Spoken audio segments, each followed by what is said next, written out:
What is the key difference between people who are working on their dreams at this moment and the people who could be working on their dreams but are not? People who are working on their dreams are able to, hello soul sibling, hello sunshine, hello divine and magical being. Welcome or welcome back to the Soul Salon, a soulful place, a feeling place, a healing place for the dreamers, for the feelers, for the healers. I am so grateful to have you back with me today. And today we have a powerful question to start us off. What is the key difference between people who are working on their dreams at this moment and the people who could be working on their dreams but are not?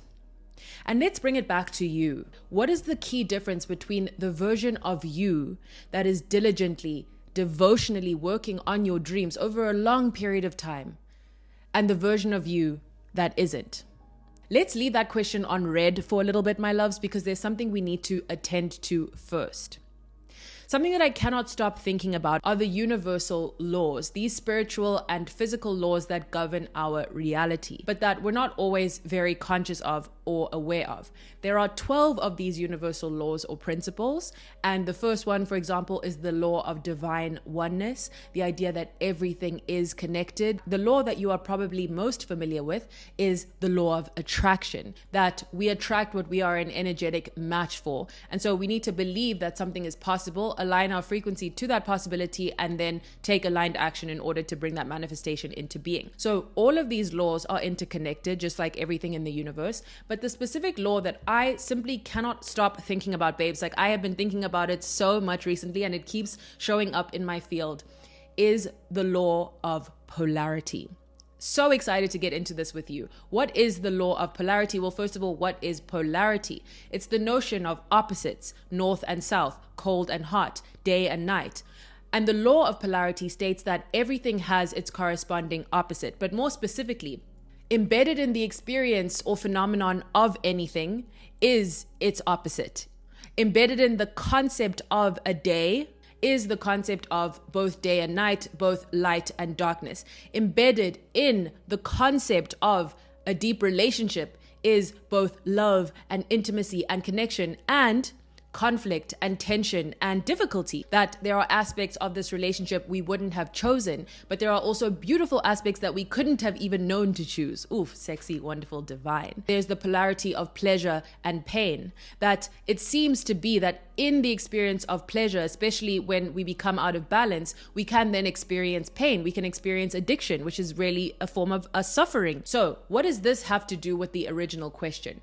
The difference between people who work on their dreams, their dream to write a book, their dream to write a screenplay, to have a podcast, become fluent in a language, their dream to draw, their dream to dance, and people who think about those dreams but don't work on them in a sustained way, even though they could. So I'm talking about now you do have the ability to, let's say, work on it for 15 minutes a day, but you don't. What is the key difference?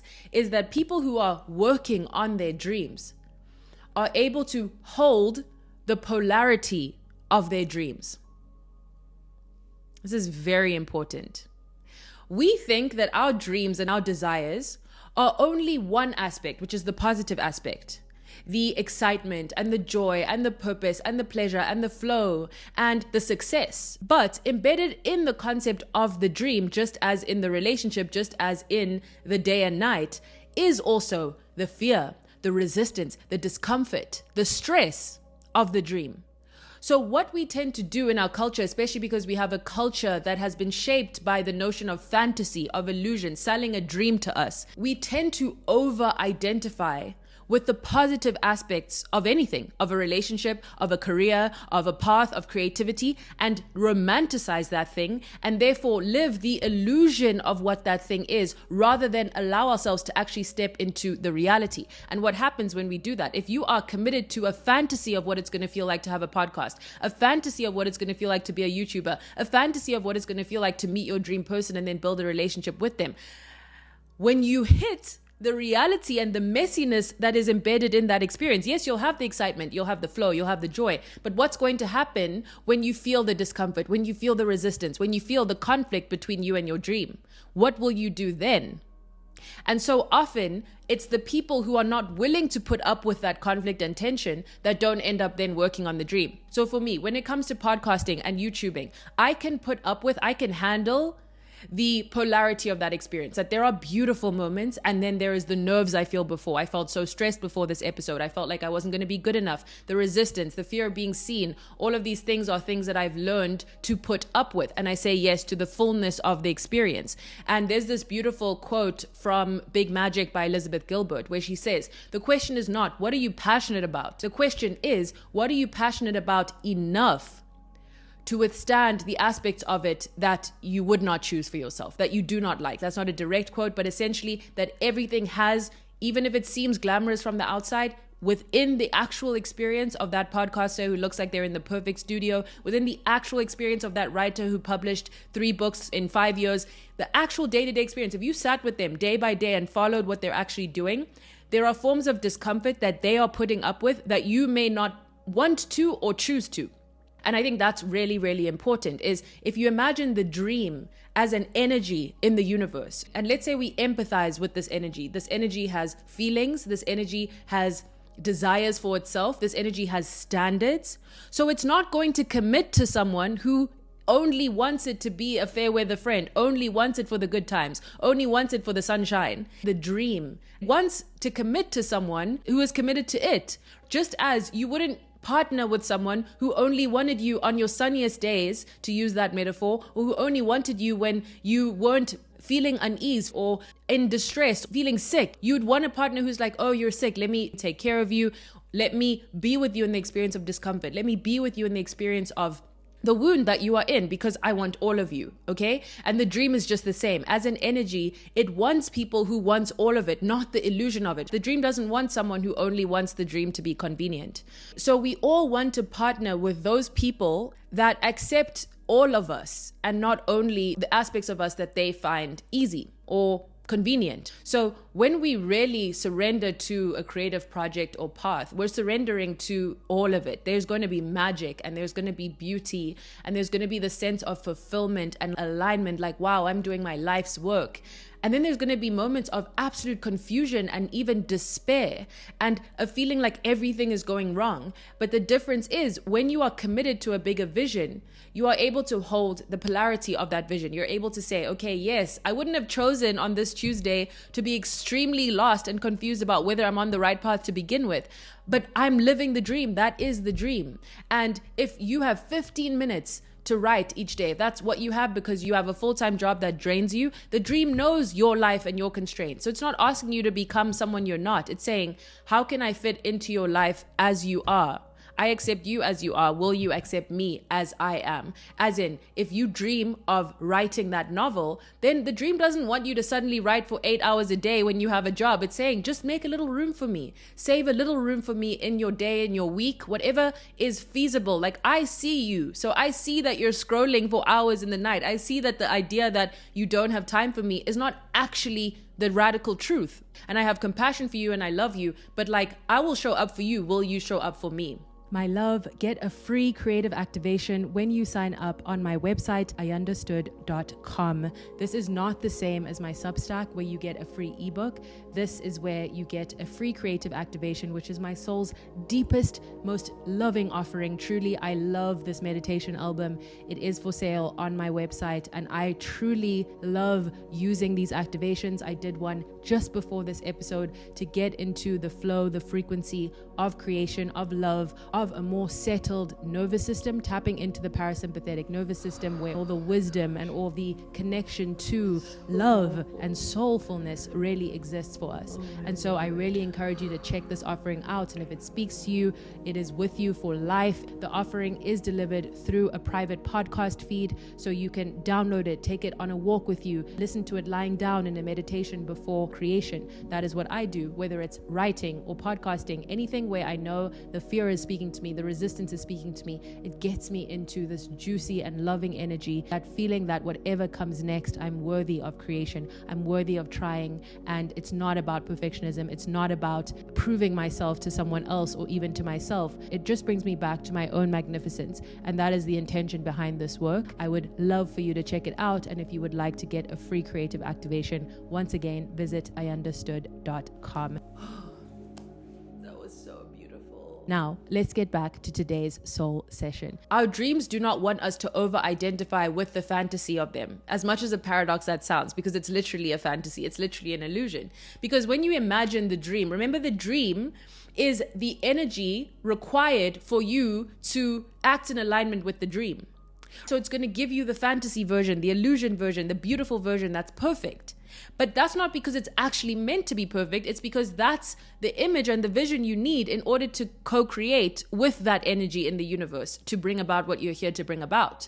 So we're not going to dream of fear. We're not going to dream of resistance. We're not going to dream of procrastination when we think of our dreams. But then when we actually experience trying to do them, that's when we're going to face those things. But the dream still exists. It just needs us to understand that there is now the other side of it. We've graduated into a deeper level of consciousness with the dream. Just as when you meet someone, there's the illusion of who they are. Then there's that moment in the relationship where you see a side of them that you're like, ooh, do I choose this? Is this something that I want in my life? And that's where you get to decide, no, I don't. Or yes, I do. I choose this. I choose all of this. And that is radical acceptance. And that's going to allow us to actually live the reality of creation and not the illusion of it. That's going to allow us to not just have all these ideas for TikToks that we write down and we feel so good about ourselves after writing down, but then never actually create. That's going to allow ourselves to move past saving everything to drafts because it never feels good enough. Because when we actually face finishing a project, what are we being asked to face? Our own lack of perfection, our own inability to live up to the fantasy we had in our minds, and yet we're still worthy of creation.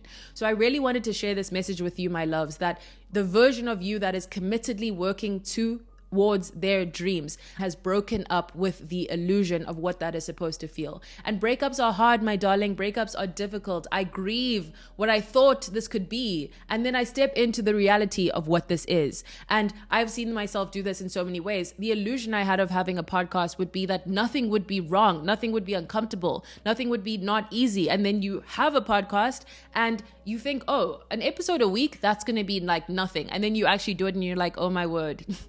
That somehow is such a big ask of me. And some weeks I don't do that. And similarly, you don't imagine the discomfort of editing. You don't imagine the feeling of counting down the minutes because you just want it to end. You know what I mean? You don't imagine the feeling of your voice feeling strained or, you know, any of these things. But then the beauty comes in the commitment of like, I still choose this. I can't not choose this. This is me. This is us. You know what I mean? I must do this. And finding that must, I think it allows us to really understand the power of commitment as a frequency in the universe. Like when we are devoted to something, that is such a beautiful thing that I hope each of you get to experience or have experienced. It's so beautiful because so many of us are afraid that there are aspects of us that make us unlovable. And so I feel that when we are in this frequency of devotion towards our creativity, towards someone in our life, it shows us what can be possible for us as well. Because when you're devoted to a project, even when it's really difficult, you're showing yourself that devotion as an energy exists and is also what you deserve from the people in your life. Not to say without boundaries and without making sure that everyone feels safe and loved and connected. I'm not saying just be with someone at all costs, of course, or they should with you. But it allows you to understand, this is what devotion feels like. My podcast has taught me what it means to be devoted to something. And it's also taught me how much that energy gives back to you. Because I didn't even plan to be a YouTuber. I was devoted to my podcast, as I still am, and I just put the video on YouTube. And then now it's popping off on YouTube. That was truly a gift of the devotion because I was so devoted and I am so devoted to the project. The medium is beyond my control. But my goal was never to be a YouTuber. My devotion is to the Soul Salon. You know what I mean? My devotion is to a vision that I see unfolding over many years. And the visionary is not just the one who has the vision, but the one who can devote themselves and commit themselves to a vision over time. And your visions are allowed to change. Your visions are allowed to shift. But I think it's so powerful in a culture that's so rooted in speed and disposability and canceling and all of these things to say, I'm devoted to this. And so I just wanted to make sure that I shared this frequency with you, my babes. Break up with the illusion. And remember, people who love you will not let you live an illusion. People who love you are not going to listen to you say, I really want X, like I really want to be a YouTuber for 5 years, and not actually ask you, okay, babes, let's take the next step. Because then they're comfortable with you living an illusion, which is this gap between what you say you want and what you're actually willing to do. Because also sometimes we're lying to ourselves about what we want. That's the whole point of this as well. We're saying, I want only the good parts of this. Then you don't want that. So sometimes I ask myself, do I want this or do I want the illusion of this? So sometimes if I get a pang of like creative envy, and I'm like, oh, look at this essay this person wrote. I wish I wrote that. And then I'm like, girl, if you sat down and wrote that essay, you would have been uncomfortable the entire time.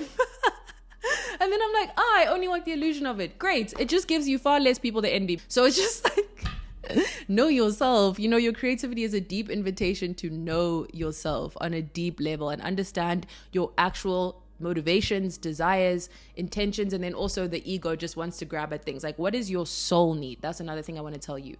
Your ego wants the fantasy. Part of your role on this earth is understand what does your soul need to feel like you are creating your soul's work.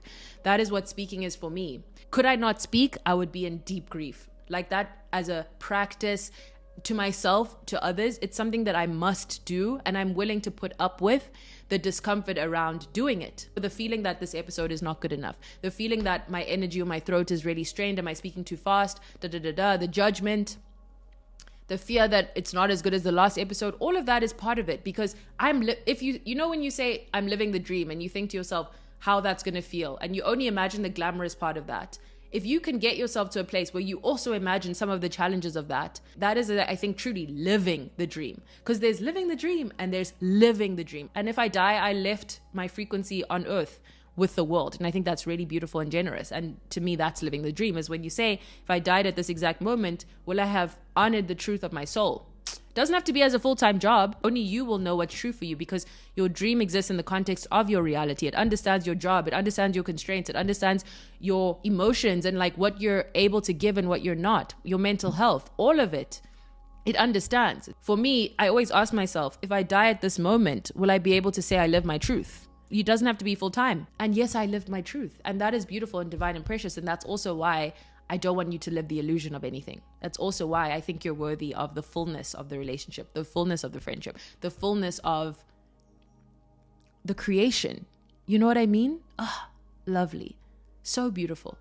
You are not merely dreaming. The collective is dreaming through you. We're dreaming of your vibration. We're dreaming of your transmission. We're dreaming of your voice. We're dreaming of your message. We're dreaming of your art, your business, your magic, your coaching, whatever it may be. We are dreaming of you and through you. So please keep the faith and understand that even in that dream, there is the both and of the aspects that we would choose for ourselves and the aspects that we wouldn't choose, but that do help us grow, do help us heal, do help us live more truthfully, more radically, and more authentically. Okay? I love you so much, my darling. You are so divine and so magical. And you also get to break up with the dreams that you don't want all of.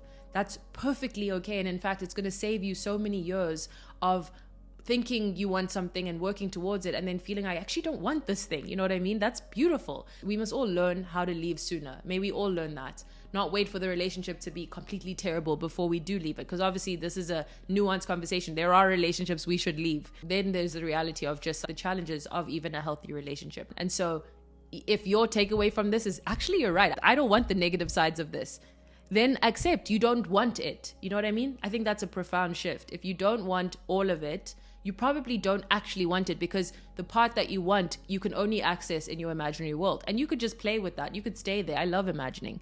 You could just stay there and imagine yourself as a dancer, even though you don't want to practice dancing, and then just accept, let that be enough. Let the illusion, the dream be enough, and be like, I lived that in that reality where I was dreaming. That's okay. I don't need to bring it into the 3D plane. That's also being an artist of your life, is understanding there's things that you can do in your consciousness that you don't actually need to invite yourself to do in the real world. But then there are those things that your consciousness will never be at peace with unless you also do them in the material 3D plane. That's all the real world. Okay? I love you so much, my loves. I will see you on the next soul session. You are so divine, magical, and precious, and I'm so grateful to have you here. I love you. Bye. I hope some paradigms have been shifted for you in today's conversation. As always, if you can, please leave a 5-star rating on Apple and Spotify. Like, comment, subscribe. I love you so, so much. Okay? I love you. Join me on my Substack. Links in the comment section. Go there. Okay? Love you so much. Love you. Bye.